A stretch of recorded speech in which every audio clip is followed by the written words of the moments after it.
뉴스야 시작합니다. 정치부 이채림 기자 나와 있습니다. 첫 번째 물음표 볼까요?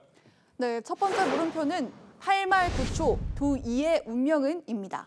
이준석 대표와 이재명 의원의 운명이 8월 말이나 9월 초에 분수령을 맞는다 이런 얘기입니까? 그렇습니다. 이 두 사람 모두 정치인으로서는 치명적일 수밖에 없는 의혹들로 수사를 받고 있는 상황입니다.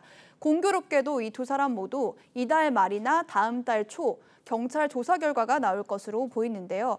국민의힘 당규에 따르면 이 성비위로 기소될 경우에 이때 직무가 정지되기 때문에 지금 논란이 되고 있는 비대위 전환 문제에 대해서도 조금 일단락이 될 수 있을 것 같습니다. 이 의원도 이 부인 김혜경 씨의 법인카드 부정 사용 의혹 수사 결과가 이달 중에 나올 것으로 보이는데요. 아시는 것처럼 이 의원이 당대표가 되더라도 부정부패 혐의로 기소가 되면 당대표 직무가 정지되는데 그런 상황이 오는 걸 막기 위해서 당 지도부가 당헌 개정을 추진하고 있는 상황입니다. 이 당헌 9장인데요. 이 당헌 9장에 따르면 부패 연루자에 대해서 이 법 위반 혐의로 기소가 되면 이 직무를 기소와 동시에 정지하고 윤리심판원에 조사를 요청할 수 있다 이렇게 돼 있습니다. 네. 여기에 혐의는 뇌물과 불법 정치자금 수수 등 부정부패와 관련한 법 위반 혐의 이렇게 돼 있는데요. 이 의원의 경우에는 대장동 의혹이나 법인카드 유용 의혹, 변호사비 대납 의혹, 성남FC 의혹 등 여러 가지 의혹으로 수사를 받고 있기 때문에 기소가 된다면 이 당헌에 적용될 가능성이 높은 상황입니다. 그런데 김혜경 씨 법인카드 유용 의혹과 관련해서는 이미 드러난 사실도 많고요. 과거에 김혜경 씨 본인이 공개적으로 사과도 하지 않았습니까? 네, 그렇습니다. 이미 공개된 비서진들의 이 대화 녹취 내용을 보면 법인카드 사용에 따른 이익은 김혜경 씨와 그 가족들에게 돌아간 것으로 볼 수가 있습니다. 네. 사모님 진짜 양 많으신 것 같아요. 나는 개인적으로 기생충이 있다고 생각해요. 이 의원은 자신의 불찰이라고 인정은 했지만 법률적으로는 직원들의 일탈이라고 주장하고 있습니다. 제 아내가 법인카드를 썼다는 것도 아니고 그 직원들이 법인카드 사용에 절차상 문제들이 있었다는 것인데. 네, 그래서 법조계에서는 다른 의혹들에 비해서 법인카드의 경우에는 혐의 입증이 어렵지 않을 것이란 관측이 많기 때문에 이달 중에 경찰이 기소 의견으로 송치하면 검찰이 다음 달에 기소를 할 가능성이 높다는 분석이 나오고 있습니다. 이준석 대표에 대한 경찰 조사는 어떻게 진행되고 있습니까? 네, 이준석 대표는 제보자의 말이 바뀌고 다 맞지 않는다면서 사실관계를 부인하고 있는데요. 네. 그러면서도 어디까지가 사실이고 어디가 아닌지 명확하게 해명하지 않고 있습니다. 이 경찰은 제보자 김성진 씨를 굉장히 자주 조사하고 있다고 하는데 이 성접대를 했다는 여성을 특정을 하고 언제까지 접대가 이어졌는지 조사 중인 것으로 알려졌습니다. 네, 첫 번째 물음표 정해볼까요?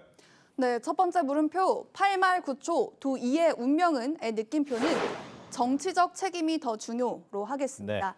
그동안 이재명 의원은 이 수사 결과가 나온다면 여기에 상응하는 책임을 지겠다고 했죠. 아직 수사 결과가 나오진 않았지만 문재인 정부에서 시작된 수사를 두고 정치적 탄압이라고 주장하고 있습니다.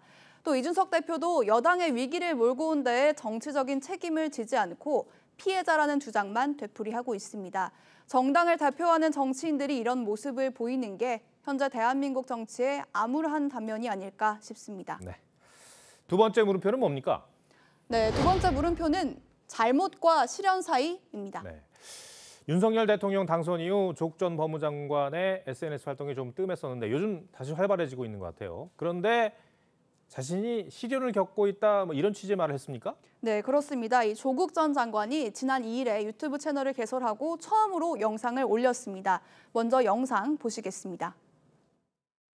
가족 전체가 이런 시련과 환란 상태에 지금 있거든요. 저희 아이들도 그렇고 너무 힘들죠, 사실은.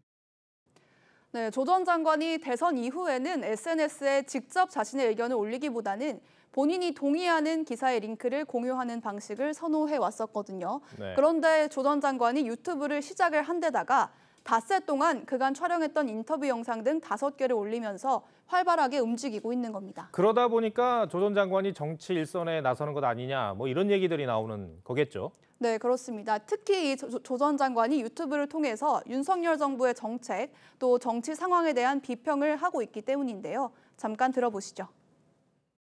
대한민국이 선진국이 되기 위해서 무언가 빚을 졌다는 것이 그죠. 근데 그 빚은 누구에게 졌느냐?